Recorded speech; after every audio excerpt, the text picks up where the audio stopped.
Bem-vinda, bem-vindo ao BTC Journal, seu programa de notícias de negócios comentadas e analisadas pela equipe da BTC.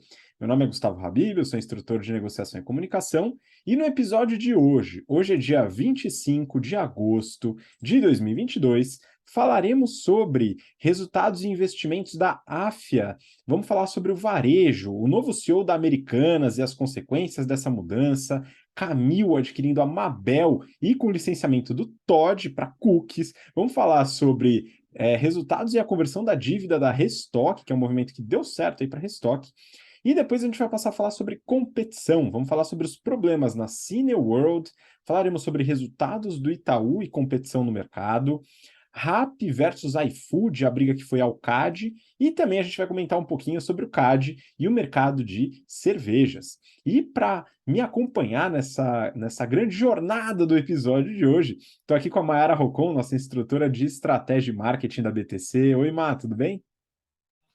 Olá, tudo bem? Prazer estar aqui mais uma semana. Olá a todos os ouvintes. Vamos lá para o Mundo de Notícias de hoje. Pois é, e também nos acompanhando, Yuri Salomone, instrutor de negociação e estratégia. Fala, Yuri! Olá, Habib, olá, Mayara, olá a todos os nossos ouvintes. Bom dia, boa tarde, boa noite, seja lá o momento que você está escutando nosso podcast. É um prazer estar aqui mais essa semana. E bora, Habib, que tem notícia importante para a gente comentar hoje. Pois é, tem bastante notícia e vou te falar, hoje deu uma melhorada aqui no tempo, mas tava um friozinho no começo da semana, final de semana também, e o que me salvou nesse friozinho foram as meias da Insider, viu, Yuri? Eu não sei se você recebeu as meias aí, mas eu recebi, eu tô com algumas meias bem confortáveis, muito quentinhas aqui, e as Spectrum Socks, o nome das meias aí da Insider, elas têm uma tecnologia de retenção e emissão de infravermelho no tecido, né, durante a produção, e ficam realmente confortáveis no pé. Então ajuda bastante. É bom até para praticar esportes, enfim, além de ficar em casa no quentinho, viu, pessoal? É bem interessante. Tem várias cores, enfim, para você que quer conhecer um pouco mais dos produtos da Insider, você já sabe, você tem um descontão usando o cupom BTC12. São 12% de desconto no carrinho inteiro da loja, hein, pessoal? Então dá uma olhada lá, utilize o cupom, o link está na descrição do vídeo. E para você que quer se aprofundar em business, entender mais sobre estratégia, sobre marketing, sobre negócios como um todo, e está no início da sua carreira, está se formando, recém-formado e tal, busque o General Business Program. As turmas de 2023 estão com as inscrições abrindo agora quentinho, então você pode garantir sua vaga num valor promocional zaço, hein, pessoal? Então dá uma olhada lá para a gente poder se ver, se encontrar nas aulas no primeiro semestre de 2023. E para você que já é experiente, já tem liderança, já é executivo, executiva e atua no mercado e também quer fortalecer de forma bem prática conhecimentos voltados para estratégia e finanças corporativas, o Strategy and Finance Program também está com inscrições abertas. Dá uma olhada no site, a gente está com o link aqui na descrição. Bom, vamos lá, pessoal. Tem bastante coisa para a gente falar hoje. E eu vou começar com. Eu peguei aqui duas notícias, Yuri. Eu vou dar uma olhada aqui nas duas. Né? Eu vou falar para você comentar aí de forma genérica em relação às duas notícias. As duas são do valor. Uma delas, a Afya investe 100 milhões de reais em medicina. E a segunda é, a Afya tem lucro de 106 milhões de reais, alta de quase 5 vezes. A Afya, enfim, o Yuri vai comentar um pouquinho, né, mas está no segmento quente, aí eu acho que tem algumas informações interessantes para trazer. Vamos lá. Vamos lá, Habib. Bom, a Afya, para quem não conhece, ou para quem não é ouvinte nosso há tanto tempo, é um grupo especializado em saúde e controlado por um grupo alemão chamado Bertelsmann. Eu não sei nem pronunciar isso direito, Habib. Eu, infelizmente, não falo alemão, mas espero que os ouvintes entendam. Bom, ela investiu cerca de 100 milhões de reais na abertura de 4 novas faculdades de medicina em regiões diferentes do Brasil. Investiu no Pará, no Amazonas, em Rondônia e também no Rio de Janeiro. Juntas, essas 4 novas unidades ofertam novas 200 vagas do curso de medicina. Esse dinheiro todo ele foi utilizado em 3 principais frentes. A primeira, infraestrutura da faculdade, estrutura física mesmo. O segundo ponto, adequação da rede pública de saúde das cidades. As faculdades de medicina, elas necessitam de hospitais e parte médica, hospitalar, ao lado das universidades, para os próprios alunos poderem fazer a parte prática ali do que aprendem na teoria na aula. E o terceiro ponto, o treinamento dos professores que vão lecionar as aulas nessas faculdades. Beleza. Ao todo, o grupo ele tem 2.400 vagas em medicina, tem cerca de 17.500 alunos matriculados e 40% do que foi investido nessa fase foi utilizados no campo da Barra da Tijuca, na Unigran Rio. Então, 40% aí num único lugar. Óbvio, tem uma expectativa maior de rentabilidade nessa parte aí, nesse campo. Bom, vamos um pouco aos financials, aí, até completando as notícias. De onde veio tanto recurso? Veio basicamente do próprio caixa da empresa. Então, eles tiveram lucratividade suficiente para retroalimentar o próprio sistema. Hoje, eles têm uma alavancagem de 1,8 vezes dívida líquida sobre EBITDA. Então, uma alavancagem boa. A gente considera razoável até 3. 1,8 está super sob controle, não há muitas considerações a serem feitas. No segundo TRI, a companhia ela apurou um lucro líquido ajustado de 119 milhões, o que representou aí um crescimento de 83% sobre igual período de 2021. O EBITDA ajustado, nosso caríssimo colega aqui, Renato Aracaki, diz que o EBITDA marretado, ele aumentou 37% e chegou a 220 milhões de reais. Desconsiderando as aquisições, houve um crescimento de 3%, ou seja, não corrigiu nem inflação. É um ponto de atenção aqui nesse report. A margem ela foi de 38,2% no período, o que representou uma queda de 3,9 pontos percentuais. Então, aqui, outro ponto de atenção. Redução de margem não necessariamente é muito bom, né? Apesar do ganho de volume. Tem que ver ali o custo absoluto, o valor absoluto do ganho. A receita líquida ela cresceu 51% e atingiu 576 milhões de reais. Mas, considerando apenas os mesmos campos, os mesmos cursos e as mesmas vagas, o crescimento representa aí 19% de aumento na receita líquida. Então, período comparável e partes comparáveis da empresa, 19%. Um pouco além da inflação, aí, que foi de 12% no período. Aí, Habib, eu fiquei abismado com esse valor, mas conforme você revelou aqui para mim, está em média no mercado, né? A mensalidade média, pessoal, dos alunos é de 9 mil reais. São 8 vezes salário mínimo. É muito dinheiro para um curso. Mas, enfim, se você tem renda e consegue fazer esse curso, muito bom. Essa receita de medicina representa 75% do total de receita da empresa. Ou seja, é o carro-chefe, é o que carrega aí essa empresa como um todo. E aí, para finalizar, perspectivas para o ano, dado esse resultado. 2,36 bilhões com B de bola de reais de receita líquida e um EBITDA marretado, ou melhor, ajustado, estimado de 1,01 bilhão de reais. Habib, eu só tenho uma explicação para esse número ser redondinho desse jeito, buscando 1 bilhão de EBITDA. Marretaram bem os números. Tomara que eles entreguem aos acionistas essa rentabilidade. Pois é, o EBITDA marretado, velha fórmula aí para você conseguir ajustar, né, o seu resultado. Porém, eu acho muito interessante o que você comentou em relação ao crescimento nas mesmas bases.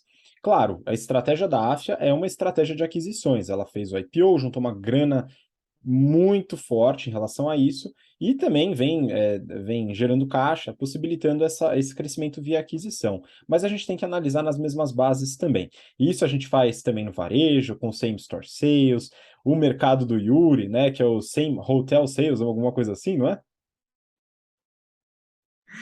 É isso mesmo, Semi-Hotel Sales.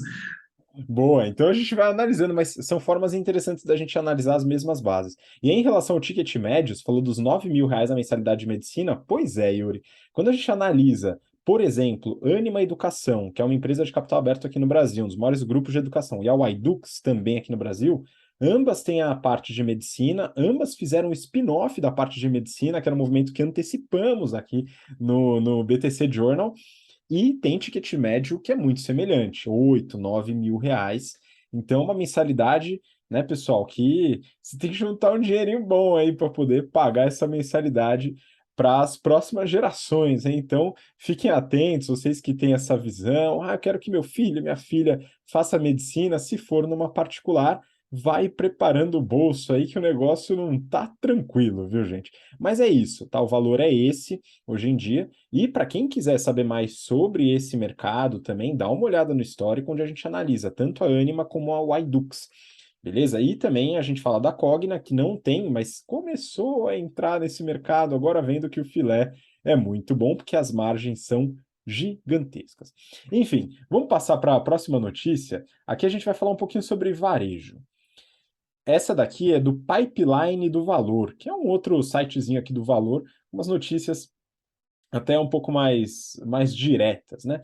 Americanas dispara com chegada de Sérgio Rial. Yuri, é o seguinte, né? A gente está com o mercado ficou em polvorosa aí com a mudança do CEO da Americanas. E aí eu queria que você abordasse um pouco esse detalhe, né? O que aconteceu, quais foram as expectativas de mercado e o que a gente pode esperar das lojas americanas aí nos próximos meses ou até anos. Vamos lá. Vamos lá, Habib. Bom, a Americanas apresentou essa semana ao mercado quem será o seu novo CEO a partir de janeiro de 2023. O nome dele é Sérgio Rial. Bom, com o anúncio, a ação das Americanas já dispararam 18%. Agora temos de saber se essas expectativas criadas pelos investidores serão atendidas pelo mercado. E aqui torcemos, claro, para que sim. Dessa semana até janeiro, haverá um período de transição entre o atual CEO, que é o Miguel Gutierrez, que está na empresa há 3 décadas. Isso é impressionante, uma pessoa trabalhar no mesmo lugar por 30 anos. É surpreendente para mim, que já trabalhei em apenas 15 anos de mercado corporativo. Mas, enfim, o anúncio ele foi surpreendente por 2 motivos. O primeiro, o mercado não esperava uma troca agora. O mercado esperava quando a Americanas teve problema de ataque hacker lá em fevereiro, que a gente vai comentar aqui. E o segundo motivo é que o perfil do novo CEO, dado que o trio da 3G não tem o hábito de buscar nomes fora das suas próprias empresas ou culturas para tocar os seus negócios, o perfil é absolutamente surpreendente, porque é uma pessoa que veio de fora dos negócios da 3G. Recentemente, a empresa passou por uma mudança significativa quando se integrou à B2W, Americanas, e já foi e a Americanas assim, já foi uma grande escola de varejo, ela já foi referência no mercado. Mas na última década principalmente, tem sido um pouco questionada, por alguns motivos que eu vou citar aqui. O primeiro, as chamadas de capital e aporte de acionistas. Nunca é bom pedir capital para acionista, né? Eles sempre ficam bravos e com razão. Tirar dinheiro próprio para colocar na empresa, a empresa não gerar caixa suficiente, é um ponto de atenção. O segundo, as lojas físicas mal cuidadas. Se você entrar numa loja física da Americanas hoje, ela não tem um sistema moderno de iluminação, ela não tem gôndolas com exposição adequada dos produtos, ela não tem a disposição dos produtos com branding, com marketing adequado. Então, tem ali muitas oportunidades. O piso, o forro caindo, porta, enfim, são lojas que estão depreciadas. Essa é a palavra certa. O terceiro ponto aqui é um atendimento relapso. Ao entrar numa loja americana, você não tem um atendimento adequado, você não é bem atendido. Um outro ponto, pressão de consumidores e de competidores nos comparativos de preços. Aqui, uma oportunidade para o Real agir na área de compras, né, para ter uma margem adequada. Por último, e não menos importante, dos pontos de atenção, é o prazo de estoque no e-commerce, que é elevado, a entrega não está rápida. E cliente do varejo quer rapidez, quer agilidade, comprou, ele quer receber. Bom, o Rial, ele era o CEO do Santander, o banco espanhol, e irá encarar um ótimo desafio. Lembrando que em fevereiro a companhia sofreu o ataque hacker, como eu recém comentei, e que lhe custou aproximadamente 1 bilhão com B de bola de reais. Olha o problema que foi registrado no balanço da empresa no primeiro e no segundo trimestre de 2022. Pessoas consultadas no mercado, e até pessoas que eu acabei ligando aqui, entrando em contato, que trabalhavam, que trabalham com o Real, que conhecem, elogiaram muito aqui a sua gestão e a atenção aos negócios que ele toca. Dizem que ele toma conta das coisas na unha, ou seja, é muito detalhista, analista. Aí, Habib, boa sorte para o Real, mas tem um ponto final aqui, a cereja do bolo dessa notícia, que é o seguinte. A gente comentou em notícias passadas, principalmente no varejo de moda, de roupa, fast fashion, Renner, Riachuelo e afins, Mercado Livre, todos eles têm um banco, todos eles têm a parte de cartões, todos eles têm a parte de crédito. A Americanas tem a AMI, ou AMI, não sei como é que pronuncia, que é a parte de crédito Americanas, que não é uma das linhas principais do P&L da empresa. Talvez, Habib, trazer um banqueiro para o negócio seja rentabilizar o varejo com uma mudança de portfólio, transformando a Americanas também num banco, eventualmente. Vamos acompanhar as cenas dos próximos capítulos. Pois é, hoje em dia tá todo mundo querendo virar banco. Você acabou de falar da AFIA, que está atuando no mercado de medicina, daqui a pouco ela está oferecendo crédito para os alunos poderem realizar o seu curso de medicina. Vamos acompanhar, né, pessoal? Mas, enfim, é um movimento.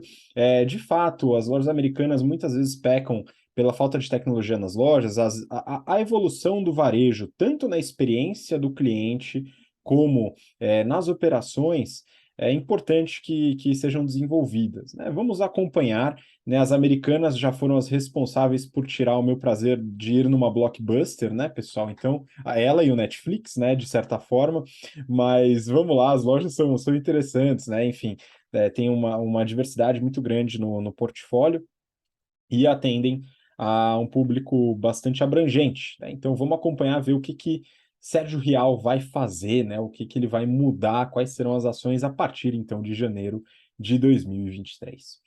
Vamos seguir para a próxima notícia aqui também, falando, agora entrando também na indústria, mas falando, complementando aqui com o varejo.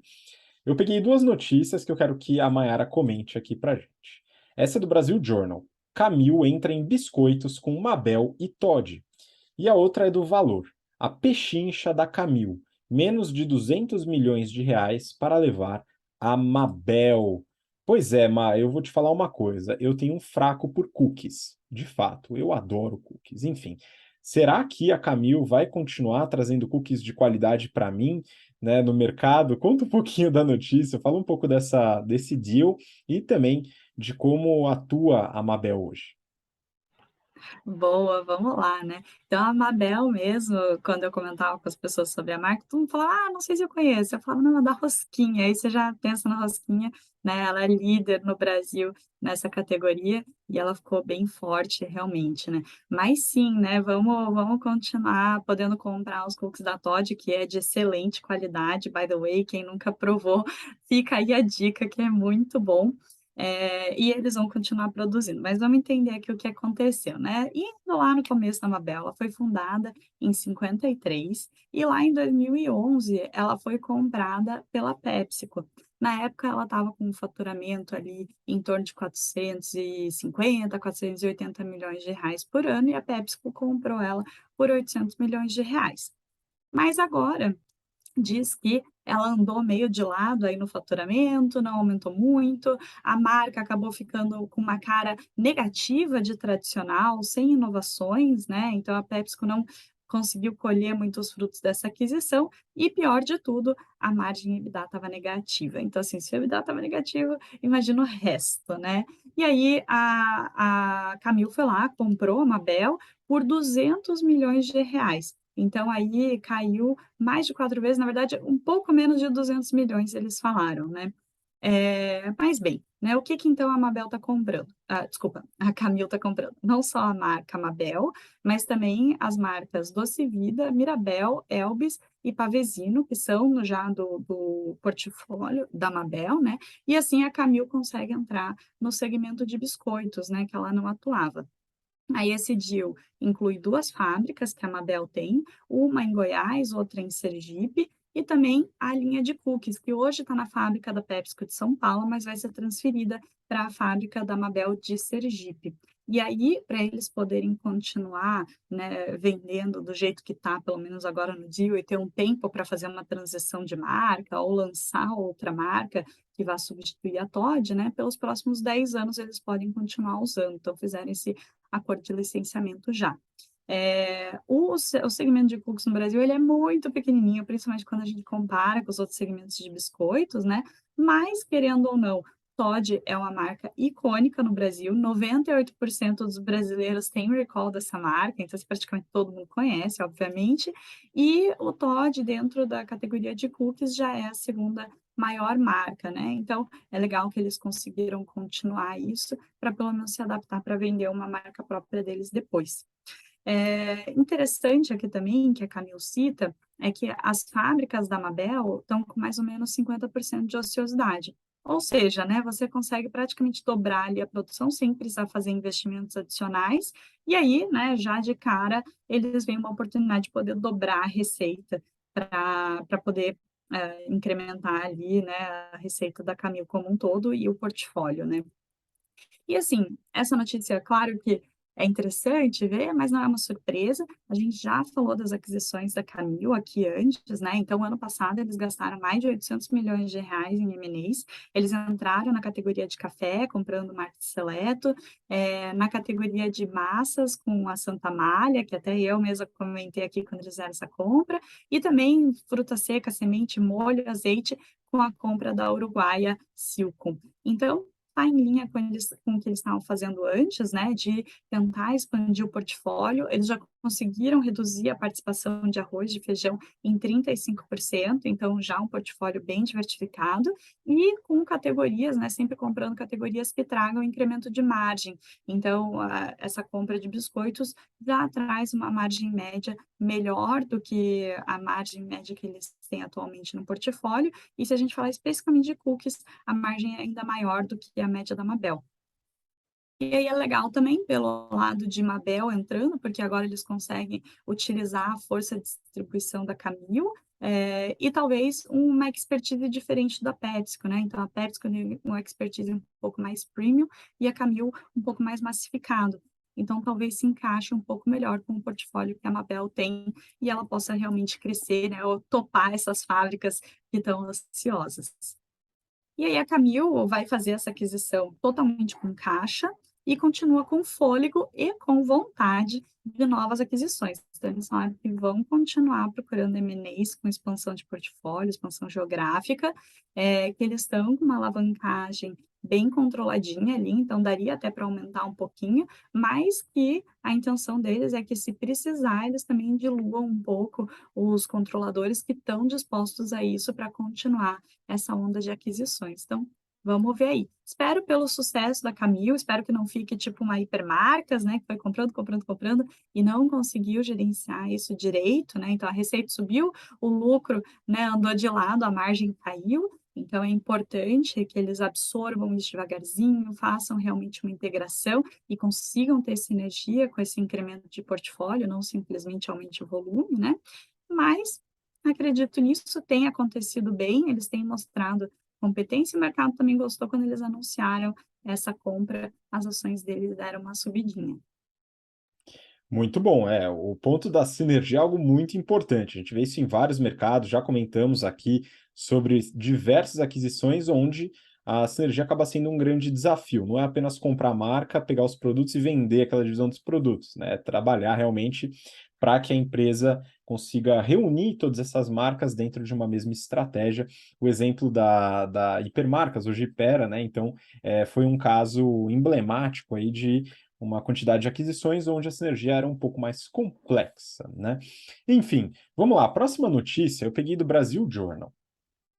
O título é Restoque. Conversão da dívida é aprovada por 97% dos debenturistas. Mas já falamos do caso da Restock e também do caso da conversão da dívida. E agora parece que a novela está encaminhando para o final. Só esqueci de um detalhe para você que está acompanhando a gente e quer se aprofundar nesse deal da Camil e a Mabel. Tem um BTC News, que saiu hoje, inclusive, que o Renato Aracaki gravou, colocando uma série de aspectos do deal e dos resultados da Camil. Vale muito a pena dar uma olhada para você que quiser se aprofundar, ok? Então, complementa aí a sua análise no BTC News, que tem conteúdo gratuito aí para você, ok? Bom, vamos lá, falando da Restock, então, conta um pouquinho mais sobre os resultados da Restock também e essa questão da conversão da dívida. Boa. Então, para quem não lembra, né, a Restock é a dona da Lelis, da John John, da Dudalina, né? E aí, ela estava com 1,8 bilhão de reais em debêntures, sendo que ali mais ou menos 56% estava na mão da WNT Capital, que é uma gestora focada em crédito e special situations, que viu o que estava acontecendo e foi comprando ali aos poucos para poder ter esse share maior, né? E, como você falou, quase todos os debenturistas aprovaram esse plano para conversão da dívida em ações, e assim eles conseguirem reduzir a alavancagem. Então, como que será feito, né? Primeiro, eles vão fazer uma, né, oferta ali, na verdade, para os acionistas, para eles fazerem compra de novas ações nesse mesmo preço, né? Então, eles têm esse direito antes de ser oferecido para outras pessoas. Se eles não aceitarem, aí eles vão ser diluídos. Se eles aceitarem, aí eles conseguiriam levantar até 1,75 bilhão de reais com aumento de capital, e aí pagaria os debenturistas. Mas a chance disso acontecer é praticamente zero, porque todos os acionistas teriam que aceitar isso, né? Depois disso, passa a opção para os debenturistas. Então, eles vão poder falar quanto que eles querem converter ali, sendo que pelo menos 75% do que eles têm tem que ser convertido em ações. Aí, né, tudo dando certo aqui, eles vão conseguir reduzir a alavancagem para um múltiplo de mais ou menos ali entre 0,5, 0,6 vezes mais ou menos, né, já com a expectativa de EBITDA para esse ano. E aí eles conseguem, né, tocar o plano de turnaround, poder focar em crescimento, né, poder pensar em caixa para crescer, não só para pagar as debêntures, né. E aí foi interessante porque, né, eles anunciaram isso num dia que o mercado estava praticamente todo em queda e as ações deles subiram, então o mercado também aprovou isso, viu ali um fôlego para eles conseguirem se recuperar. E faz pouco tempo também eles fizeram um anúncio dos resultados do segundo TRI. Então, eu vou comentar até um pouquinho, talvez tenha ajudado, né, essa positividade aí do mercado em relação a eles, que os resultados foram muito bons. Então, eles tiveram uma receita líquida nesse segundo TRI de 333 milhões de reais, um incremento de 36%, com indicadores muito bons, né? Então, o same store sales deles cresceu cresceu 54%, então fantástico você conseguir aumentar o faturamento de uma loja, né, sem precisar aumentar ela, né? E aí tanto a receita quanto o same store sales cresceu em 4 das 5 marcas dele, então com exceção da Rosa Chá, todas tiveram resultados positivos. E o legal também é que a Arezzo teve esse incremento também de 54% no same store sales, então eles estão em linha ali com a Arezzo, que também teve resultados fantásticos, né? E foi maior do que o da Soma, que foi um incremento de 35% versus o mesmo trimestre do ano passado. Eles conseguiram também incrementar em 23% a venda para o mesmo cliente, né? Então, como se fosse um same store sale, mas por cliente. E 85% das vendas dele foram feitas a preço cheio. Então, até para a gente ter uma comparação, né, 85% a preço cheio é um índice gigantesco, porque em 2021, né, no segundo TRI de 2021, esse valor foi de 73%, e se a gente for lá pré-pandemia, né, segundo TRI de 2019, esse valor foi de 54%. Então, imagina, né, metade das vendas praticamente estava ali com desconto, versus hoje que só 15% foi com desconto. Então, eles, né, tiveram um resultado muito bom ali de vendas, né, que isso acabou se refletindo nas margens, então a margem bruta ficou em 64%, incremento de 7,7 pontos percentuais versus mesmo do ano passado, então sensacional esse aumento, e também ficou acima de Soma e Arezzo, com 59% e 56%, respectivamente. O EBITDA fechou em 55 milhões, com uma margem de 20%, versus 17% da Soma e da Arezzo. E eles estão com a expectativa de fechar o ano com um EBITDA de R$ 200 milhões, então manter pelo menos esse nível bom de faturamento e, né, resultando ali também para baixo de lucratividade. Pois é, excelente. A gente está vendo uma virada aí da Restock nos resultados, no preço, né? Então, realmente, essa comparação que a Mayra fez aqui, trouxe em relação a vendas com desconto em 2019 e agora, é surpreendente, pelo menos na minha visão, dado o contexto econômico, né? Então, é interessante, né, a gente ver essa retomada. Bom, vamos seguir o próximo bloco, pessoal. A gente vai falar sobre competição. E eu vou começar aqui com uma notícia do Valor, cujo título uma notícia traduzida do Financial Times, tá? Mas colocada no Valor. Segunda maior rede de cinemas do mundo prepara pedido de recuperação judicial. Yuri, estou pensando em ir ao cinema, não fui desde o início da pandemia, não voltei ao cinema. Estou pensando em ir esse final de semana, né? Enfim, mas será que vai sobrar cinema aí depois desse negócio? Enfim, vamos ver o que está acontecendo aqui com a Cineworld. Comenta um pouquinho. Habib, antes de comentar a notícia, vá ao cinema, porque ele está com riscos de acabar aí. Bom, é um exagero, claro, né?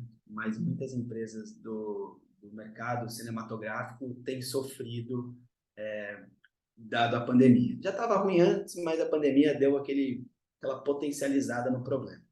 Bom, a FT, que é a segunda maior rede de cinemas, essa semana aí relatou a especulação do mercado sobre um possível pedido de recuperação judicial lá nos Estados Unidos. Fontes ligadas à empresa disseram que eles podem recorrer ao capítulo 11 da Lei das Falências dos Estados Unidos. Essa é uma opção. As ações, elas são listadas em Londres e caíram 80% no início da tarde da última sexta-feira.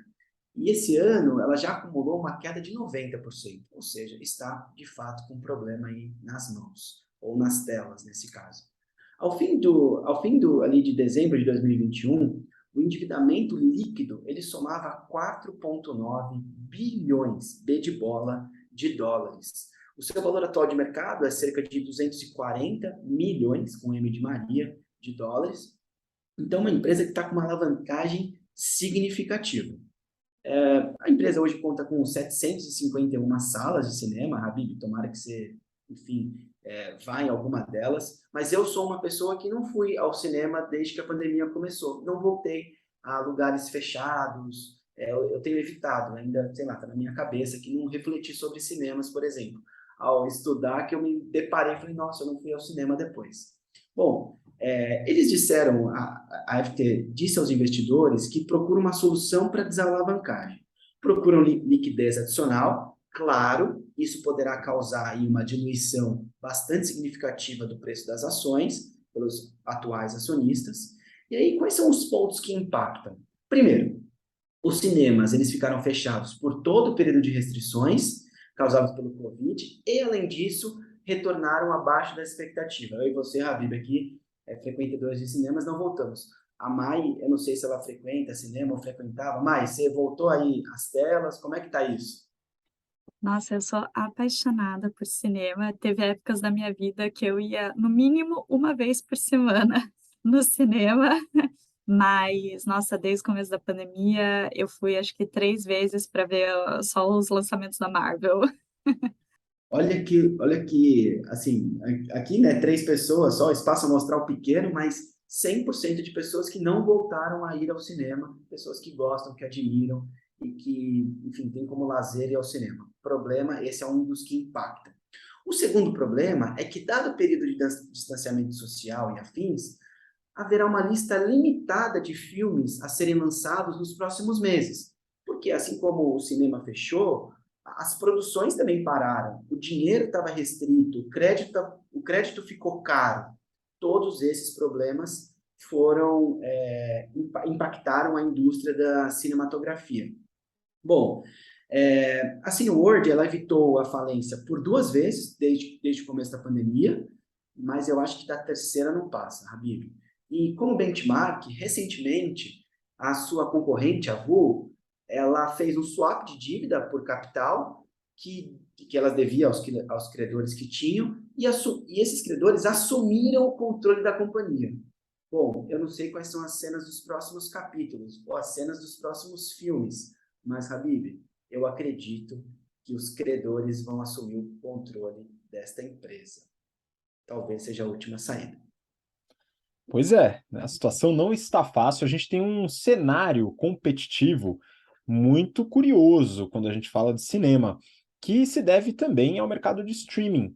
Muitas das empresas de streaming não têm mais interesse em realizar seus lançamentos dentro dos cinemas, e muitas estão com dinheiro suficiente para produções próprias. Então, a gente até fala disso nas aulas de marketing, a Mayara deve comentar nas aulas dela também, quando a gente fala de canais de marketing, de praça, né, de distribuição de produtos e distribuição de conteúdos. Quando a gente fala sobre conteúdos, né, escolher aonde ele vai ser colocado também é uma análise estratégica dentro de marketing, mas isso também afeta o ambiente competitivo, que aí a Mayara analisa muito bem nas aulas de estratégia e o Yuri também. Então é muito interessante a gente entender essa dinâmica como um todo e pode sim prejudicar o mercado de cinema. Bom, vou seguir aqui na próxima notícia. Próxima notícia eu peguei do Brasil Journal e o título é O que dá mais dinheiro no Itaú? É o seguinte, peguei para comentar aqui, até porque no passado eu fiz a análise dos resultados do primeiro TRI do Itaú, então dá uma olhada no histórico, mas eu vou puxar esse resultado para a gente dar uma olhada e entender um pouco dessa reportagem. A reportagem do Brasil Journal, ela fala sobre a análise do UBS, que é um banco, enfim, faz análises de mercados, etc., em relação aos resultados do Itaú.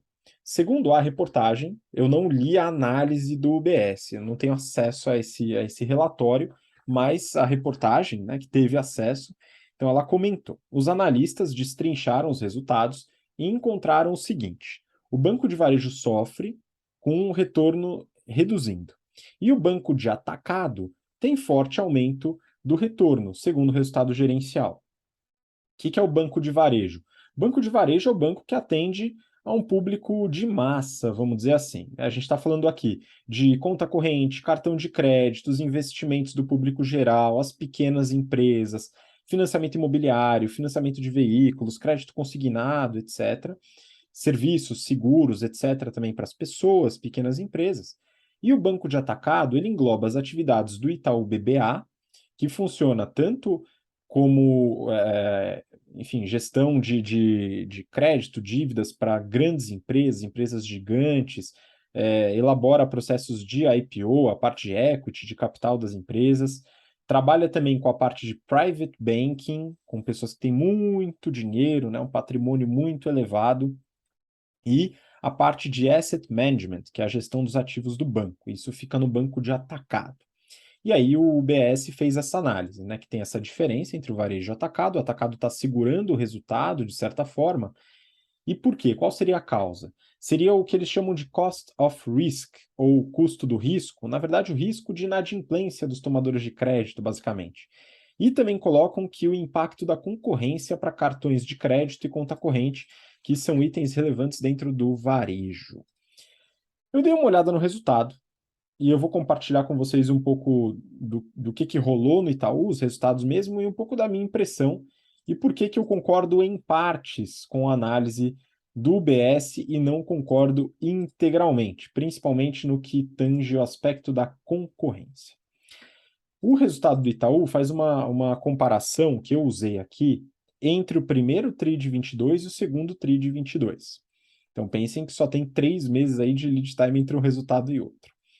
A margem financeira, que é o resultado da intermediação, que é o que empresta em relação ao que custa, né, o crédito que vai ser emprestado, foi de 22,6 bi de reais no trimestre, um aumento de 7,6%. Se a gente separa varejo e atacado, o varejo foi responsável por 13,5 bi, com um aumento de 6,4%, e o atacado 8,5 bi, um aumento de quase 19%. Então, na margem financeira, o atacado cresceu muito mais. Legal. Quando a gente fala de carteira de crédito, por exemplo, o cartão de crédito teve um aumento da carteira de 8% de um trimestre para o outro. E consignado 10,3%, explodiu. Veículos, imobiliários, pequenas empresas também subiram. Então a carteira de crédito cresceu, ou seja, está tendo demanda para os produtos do Itaú. Quando a gente fala de serviços, serviços teve uma receita de 10,5 bi, sendo 6,7 no varejo, que teve um aumento de 4,1%, e 3,7 no atacado, um aumento de 13,7%. Ou seja, aquela análise do BS de que o atacado está sendo responsável pela melhoria dos resultados é correta, tá? Real, porque realmente tem performado muito bem o banco de atacado. Agora, olha só, pegando a receita de serviços e destrinchando, a gente tem, por exemplo, cartões. Cartões correspondem a 3,6 bi, que é mais de um terço aí da receita de serviços. Teve um aumento de 6%, quase 6%. Olha só falando de cartão de crédito, teve um aumento na carteira de 8% e um aumento na receita de serviços de cartão de 6% de um trimestre para o outro. Definitivamente não me parece ruim, tá? Então, acho que aqui vale entender esse negócio de cartão de crédito, concorrência, será que está afetando tanto? Não é o que aparenta no resultado. Conta corrente não teve crescimento, ficou estagnado, o que já é algo recorrente. De fato, aqui tem algo que implica na concorrência, mas a conta corrente é pouco mais de 10% da receita de serviços e já há muito tempo tem essa tendência de estabilização e até queda. Então, se a gente pega assessoria e corretagem, 25% de aumento quase. Então, beleza, parece que está em ordem. O que realmente afetou o resultado do varejo? Custo do crédito. O custo do crédito ele foi de 7,6 bi. O varejo é 7,5 e o atacado é quase nada, 0,05, né, dá 50 e poucos milhões de reais de custo de crédito. Aqui o varejo aumentou 16% no custo de crédito e o atacado caiu 90%. Como assim caiu o custo de crédito em 90%? Aí a gente vai para os dados realmente de crédito. Olha só, quando a gente pega a despesa PDD, que é a provisão de devedores, ou seja, o quanto eles acham que os clientes vão dever para o banco, não vão pagar o crédito conforme contratado, se a gente pega a despesa de PDD do atacado, ela saiu de 279 milhões para um negativo de 209. Por que vai para o negativo, né? As pessoas não vão mais dever e vão passar a pagar por conta própria? Não, isso daqui é uma reavaliação do resultado, onde foi visto, né, que o rating dos clientes do atacado mudou, melhorou muito. Isso muda a previsão de perdas. Por isso que tem esse reajuste, tá? Então, aqui isso foi elementar na mudança do resultado do atacado. Se a gente pega o lucro do Banco Itaú no trimestre foi de 7,7 bi, um aumento de 4%. E olha só que curioso, mas isso daqui é novidade para mim. O atacado representa a maior parte da lucratividade do Banco Itaú, com 4,7 bi, e o varejo tem 3 bi no bottom line do resultado. Isso é muito interessante. Só para complementar aqui alguns dados, o return on equity, o retorno sobre o patrimônio, foi de 20,8%, e aí vai um pouco da análise que o BS fez.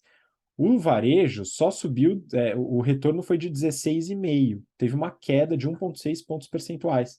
E o atacado, o retorno foi de 31,6%, um aumento de 7,2 pontos percentuais. Por quê? Muito explicado pelo aumento do custo de crédito que afetou principalmente o varejo, e o atacado teve a melhoria do rating dos clientes, tá?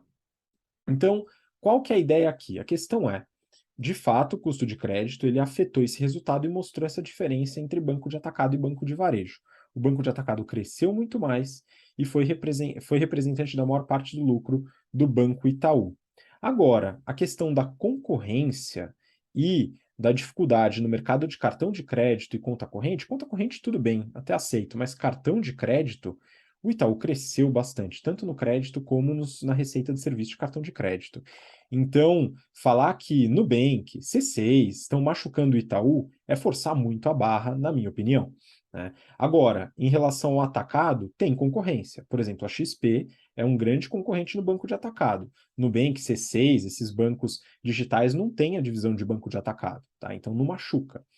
A XP poderia machucar, mas como a gente está vendo no resultado, o Itaú está crescendo muito no banco de atacado. Então, por mais que a XP ganhe mercado, o Itaú ainda está nadando de braçada. Então, acho que é um pouco disso que eu queria compartilhar com vocês aqui no resultado do Itaú, que a gente tem que ver, né? Então, há muitas conversas que acabam direcionando de forma equivocada, a gente precisa analisar com detalhe. Né, teve recentemente a polêmica em relação às frases relacionadas ao Pix, que o Pix está dando prejuízo para os bancos. Pessoal, você só pode responder essa pergunta analisando os resultados do banco, entendendo qual que é a representatividade da receita relacionada a esses serviços. Quando a gente pega a representatividade da receita de serviços que envolve transações, TED, DOC, PIX, etc., a gente vê que é uma parte muito pequena do resultado do banco, tá? Então, para quem gostaria de ver essa resposta, o PIX dá problema para os bancos? Não, definitivamente não. É uma parte muito pequena do resultado de um banco, tá? E o Banco Itaú hoje não sofre com a concorrência. Pode passar a sofrer no futuro? Pode. Nubank tem ganho muito mercado. A gente falou sobre isso no episódio passado. Dá uma olhada lá. São muitos correntistas. Isso pode sim futuramente dar problema, mas hoje a gente ainda não observa isso nos resultados. Bom, vamos passar para a próxima notícia. Próxima notícia, também peguei para mim aqui, viu, Mar? Então é o seguinte: Brasil Journal. RAP sobe o tom em denúncia contra o iFood no CAD. Bom, antes de começar a falar da notícia, vale comentar que o Renato Aracaki também fez um BTC News dedicado ao último movimento, né, aí que foi importante no iFood, que foi a integralização do capital do iFood pela Movile, que é controlada pelo fundo holandês Prosus. O Renato ele entrou no detalhe da transação, né? Ele comentou sobre o mercado, os resultados do iFood, o resultado pelo lado da Just Eat, que é a vendedora, e também analisou a Prosus, que tem capital aberto. Tá? Você não vai perder, claro, essa análise sensacional que foi feita para você, não é verdade? Enfim, aqui eu quero falar sobre outro tema, que é a competição, que é o tema desse bloco. A presidente da RAP no Brasil, Tijana Jankovic, ela foi ao CAD acusar o iFood de descumprir um acordo estabelecido. Que acordo era esse? De que o iFood não firmaria mais contratos de exclusividade com restaurantes. Na reportagem, a CEO ela fala sobre formas com as quais o iFood teria encontrado para burlar esse acordo. Então eu fui dar uma olhada na reportagem, vale a pena dar uma lida, viu, pessoal? Uma das coisas que ela fala seria unir restaurantes de um mesmo grupo sob o mesmo contrato, valendo a exclusividade. Seria uma forma de maquiar um pouco aquele acordo que havia sido estabelecido. Outra foi a renovação de contratos que estavam perto do vencimento. E ela ainda fala sobre eventuais ameaças econômicas, que seriam ameaças veladas, de, por exemplo, o iFood não propagandear ou não dar destaque para um eventual restaurante que não aceita exclusividade dentro da sua plataforma. Esses são pontos relevantes para a apuração. Mas na parte das ameaças econômicas, o entrevistador até perguntou, e isso foi curioso, mas por que a RAP não oferece contratos melhores e ganha o mercado? É interessante ler essa entrevista para entender que seria forçar um pouco a barra falar em meritocracia num mercado de plataforma, cuja vantagem competitiva é o efeito rede, o efeito network, que tem como consequência e necessidade a concentração e o monopólio. A CEO ela fala que o problema não é o market share, se ele fosse por mérito próprio. O problema é a forma que esse mercado está sendo construído. E aí eu faço a provocação. A questão é que é assim que ele é construído, né? E os contratos de exclusividade são, em tese, uma opção do lojista. No fim, é claro que não é uma opção, é uma necessidade, dada a dinâmica desse mercado, do efeito rede e as características desse modelo de plataforma. Ou seja, dentro desse modelo, muitos clientes utilizam uma plataforma só para realizar suas compras isso traz demanda para o restaurante e ele acaba ficando refém pelo volume que esse aplicativo, que essa plataforma traz para o restaurante. Só que para se manter no discurso meritocrático, não sei por que motivo, né, a CEO da RAP, na minha opinião, ela faz alteração entre causa e consequência. Como assim? É bom lembrar que os contratos de exclusividade, eles só têm efeito depois que o iFood conquista o mercado. Não faria sentido um player novo, com baixíssimo market share, exigir exclusividade e a gente entender que isso foi responsável pelo ganho do market share da empresa. Não foi. Primeiro vem o ganho do market share. Depois, para segurar esse market share, para ter essa potência no mercado, que se utiliza contrato de exclusividade. Não faria sentido começar o trabalho no mercado de delivery já com contrato de exclusividade e ninguém aceitar isso, porque você não está trazendo cliente. Assim como a RAP hoje teria dificuldade de implementar contratos de exclusividade. Talvez seja isso que a RAP veja como dificuldade. Ela até queria implementar contrato de exclusividade, mas ela não consegue, né? A questão é a seguinte: o CAD ele vai analisar os contratos, né? A função do CAD é evitar monopólio e agir de forma a reduzir essa concentração de mercado. Mas como o mercado tende ao monopólio, né? E ao CAD é algo esperado, que a RAP deveria até fazer, né? Enfim, faz parte da função desse estabelecimento, desse conselho.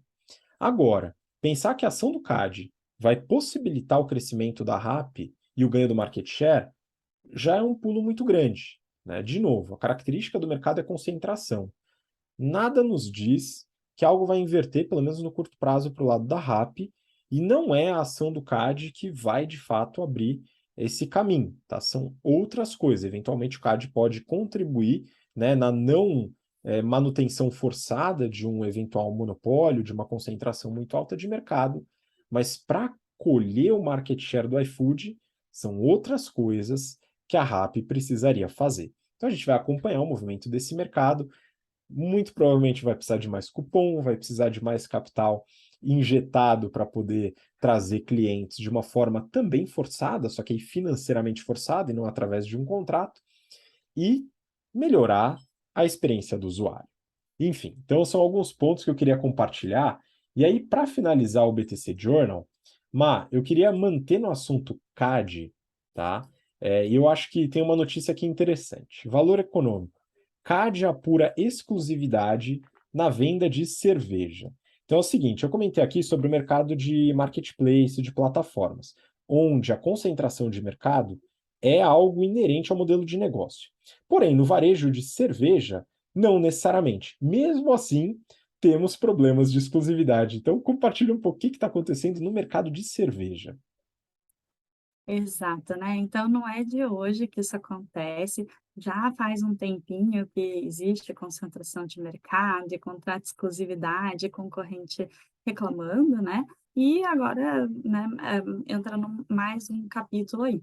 Então, lá em março, a Heineken tinha pedido para o CAD dar uma olhada em algumas condutas da Ambev, e em julho, o CAD chegou a negar um pedido da Heineken de suspender alguns contratos de exclusividade da Ambev, porque essa exclusividade de ponto de venda, ela existe, ela é prática de mercado, não só no Brasil, mas no mundo, tanto pela Ambev quanto pela Heineken também, né. Então é quando a gente vai, por exemplo, num bar e a gente vê que só tem produtos do portfólio da Heineken ou da Ambev, né.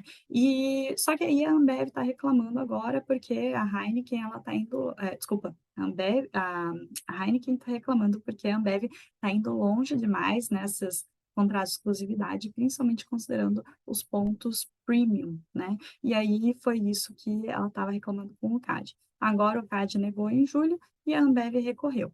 Então, o que que o CAD está fazendo agora? Ele pediu para as cervejarias comentarem sobre como que elas fazem exclusividade com os clientes, né? O que que elas exigem, o que que elas dão para os pontos de venda, né? E pediu não só para a Ambev e para a Heineken, pediu também para Petrópolis e para a Estrela Galícia comentarem sobre isso e também comentarem se elas se sentem prejudicadas pelo jeito que a Ambev faz exclusividade. Então, colhendo esses dados, o CAD vai fazer um estudo financeiro de como esses programas funcionam e vai pensar o que que vai fazer em relação a isso, né. Mas como eu falei, isso já é antigo, né, então lá em 2007, a Kaiser já tinha feito uma denúncia, contra esse tipo de conduta da Ambev, em 2014 também a Skin Cariol, denunciou a Ambev, o Grupo Petrópolis mesmo falou para o Valor que tinha feito uma denúncia, mas que está sendo tratado em sigilo, né, então é uma coisa já inerente do mercado, até porque a Ambev é muito grande, então, acaba que, né, se ela fizer muitos contratos ali, ela fecha o mercado. E aí, em 2007, por causa dessa denúncia da Kaiser, a evolução disso foi que pediram, né, o CAD pediu para a Ambev assinar um termo que se chama Termo de Compromisso de, Cessação de Conduta. E isso foi afirmado em 2015. E em 2020, por essas denúncias, essas reclamações, o CAD deu uma olhada e disse que a Ambev estava realmente cumprindo totalmente esse acordo. Mas, né, que bom que a gente tem um CAD, que bom que a gente tem um mercado aberto, que existem concorrentes, e espero que seja feita realmente uma análise e seja tomada uma conclusão do que é justo para o mercado, né? Então, que algumas exclusividades sejam permitidas, porque isso é prática de mercado, até para o próprio bar, isso é importante. Às vezes, a sobrevivência financeira do bar depende de uma exclusividade, até pelas contrapartidas que ele recebe, né, seja em dinheiro, seja em, bonificação por venda, seja em desconto na compra, ou também pelos materiais que ele recebe, por ser exclusivo de alguma marca, mas que, né, seja algo considerado justo para as outras concorrentes também. Então vamos ver, né, o CAD está em todos os lugares, vamos esperar as respostas que ele vai dar. Pois é, aqui fica a provocação e a reflexão para você que está ouvindo a gente, né? De novo, tanto no mercado de delivery como no mercado de cervejas, a exclusividade é um problema que surge depois que um player, né, uma empresa, já tem uma alta concentração de mercado. Será que não vale a pena entender como ela chega nessa alta concentração de mercado para evitar o problema, eventualmente, depois que ele já virou um problema? Vale a pena a gente analisar como que essa dinâmica acontece. E com essa notícia a gente fica aqui pelo final do BTC Journal. Má, muito obrigado de novo pela sua participação. Obrigada, Habib, obrigada a todos os ouvintes, obrigada também ao Yuri pela companhia, é um prazer estar aqui com vocês, até a próxima. Muito bom, o Yuri saiu agora, viu, pessoal? Tinha uma reunião urgente, mas ele deixou um abraço para vocês aqui. Ele gosta bastante de participar e estar junto com vocês nessa, e a gente também. Então, queria agradecer sua participação, né? Você está aqui com a gente até o final, e na semana que vem temos mais um episódio do BTC Journal. E não esqueça de acompanhar os outros programas aqui do BTC Cast, seguir a gente no YouTube e dar aquela força para o nosso canal também. Um grande abraço e até semana que vem. Tchau, tchau.